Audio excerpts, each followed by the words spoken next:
Before you send your kids outside to play on a hot summer day, remember this: extreme heat causes more deaths than any other weather event. But you can beat the heat before it beats you. Joining me with more information is Dr. Brian Moore, Assistant Chief of Pediatric Emergency Medicine at the University of New Mexico. So, Dr. Brian, thank you so much for being here. Thank you for having me, Michael. Yes, so this is a very important issue, especially in New Mexico, because we have extreme heat all the time. So what exactly is heat stroke? Well, heat stroke is, we think of heat illness along a spectrum, with heat cramps and heat exhaustion being the more mild form, and heat stroke being the severe form where your body is no longer able to cool down and control its temperature. This is a life-threatening emergency. Absolutely. And how does this specifically affect children? Because that's a big issue. Children can be more sensitive to heat stroke. We think sometimes that children can't cool their body as well, and that they're more sensitive to the heat.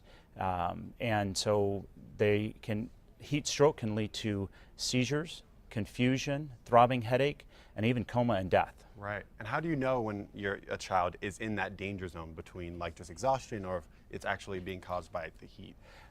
With heat cramps and heat exhaustion, they may have muscle cramps, they may have where they're very thirsty, dehydration, fatigue, things like that.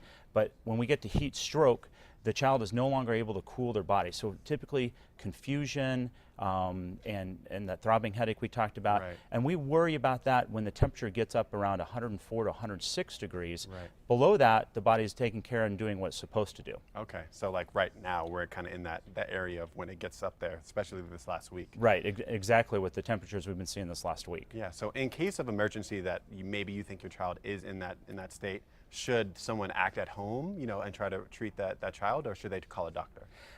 If you think that if it's heat cramps or heat exhaustion, mostly you can treat that at home, putting them in a cool air-conditioned spot, even a cool bath, lots and lots of fluids. But if you think it's heat stroke where the child is confused, complaining of a severe throbbing headache, especially if having seizures, don't call your doctor, call 911 or bring the child to the nearest emergency department right away. But preferably just call 911 because they can start treatment immediately. Okay, because a lot of parents think, oh, I'll just put them in water, I'll ice them down, and that's not necessarily the case. Not a heat stroke. Okay. If they're just getting heat exhaustion and they're really hot, the first thing you want to do is cool them down. But if they're still really confused out of it and just not acting right, then that's when I would call 911. Right, absolutely. So what can parents do to prevent or to eliminate the potential for their child to be in that kind of situation? I think one of the biggest risks for children for heat stroke is a hot car. Right. And we just can't have any child left in a hot car. The temperature can rise within 10 minutes. The temperature can rise 20 degrees in a hot car and 30 degrees after 20 minutes, and can reach up to 170 degrees. So don't leave a kid in a hot car, even with the windows cracked, even to run into the store real quick. Wow. Just can't do that. Yeah. During the daytime when it's hot like this, 95 degrees, try to limit the outside activity between the hours of 10 a.m. and 4 p.m. to maybe 30 minutes at a time. And when they're outside, lots and lots of water. If the child is saying they're thirsty, they're already a little bit dehydrated. So push the water even before they go out.